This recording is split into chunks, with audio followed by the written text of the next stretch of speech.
Hey everybody, today we're going to be talking about zero and negative exponents. This is chapter 7, it is lesson 1.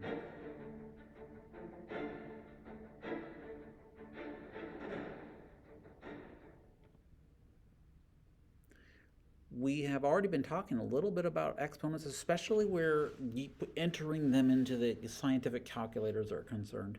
And also we have talked a little bit about zero and negative exponents already. But I wanted to take this to the next step. In talking about it, we have used a lot of vocab that I want to go over. First off, the base. We call the big number the base. Pretty simple. We call the little number the exponent. It's funny that the power here is being pointed to the 5 because it really refers to the 2.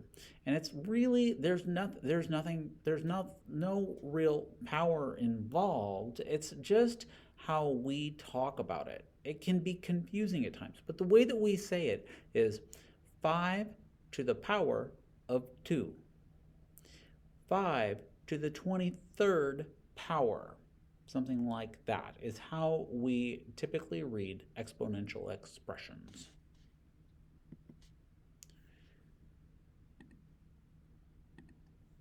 Four to the 0th power, if you remember, anything to the 0th power is 1.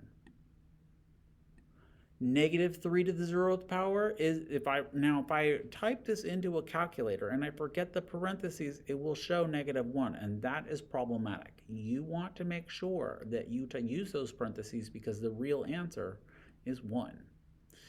5.14 to the 0th power, also 1.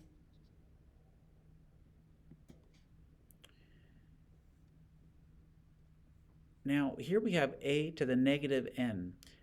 The way to solve that, the easiest way to manage that is to throw a 1 over the top of it and throw that a to the n down to the basement and just change the sign of your exponent.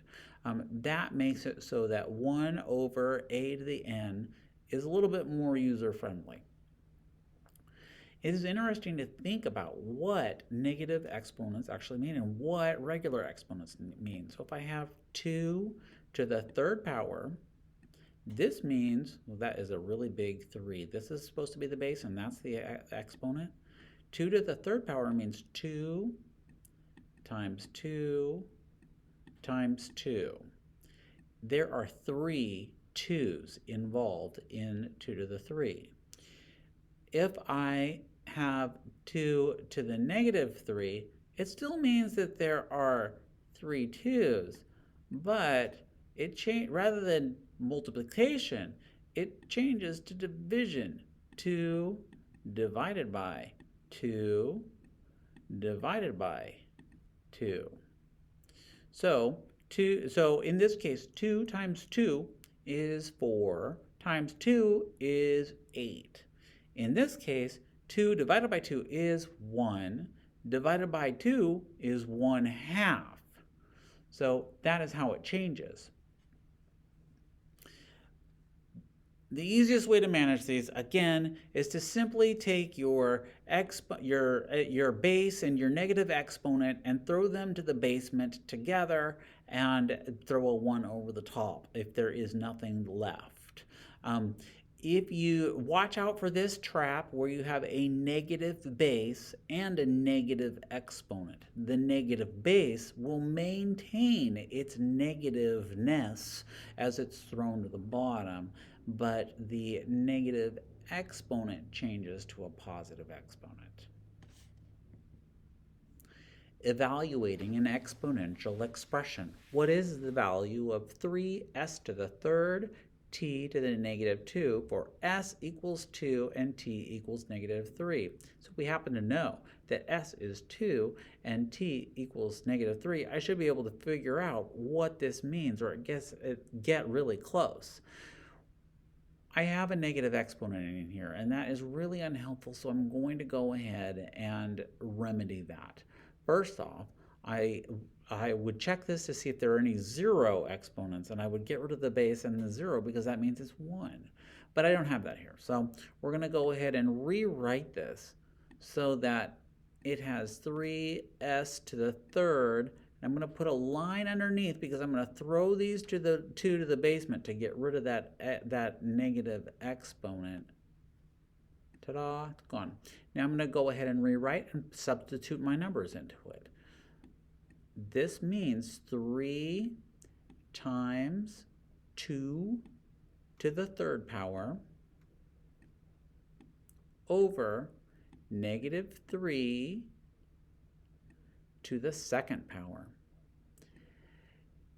Remember, in your order of operations, you cannot do any multiplying or dividing before you have done an exponent. You must solve the exponent first.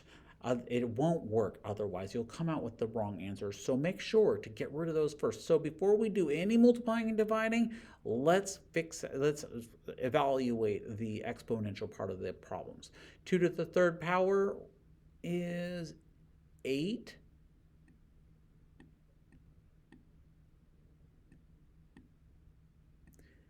Negative 3 to the 2nd power, if you plop that into your calculator, you will find that it is 9. And now that all my exponents are gone, I can actually go through and do the multiplying and dividing. So I have 3 times 8, and that is 24 over 9. I can reduce that further. For you, I will probably accept 24 over 9, but I can reduce this further because 24 is divisible by 3 and 9 is divisible by 3. So if I divide both by 3, then this will come out to be 8. And 9 divided by 3 equals 3. And this would be the lowest I would go. I would leave it that way. You could also change that into a mixed number if you like. Alrighty, that is the gist of what we're going to do today. We're going to do a worksheet together and practice this together, and if we get super good at it, I might actually turn you loose on it to see if you can do it on your own. All right, get after it.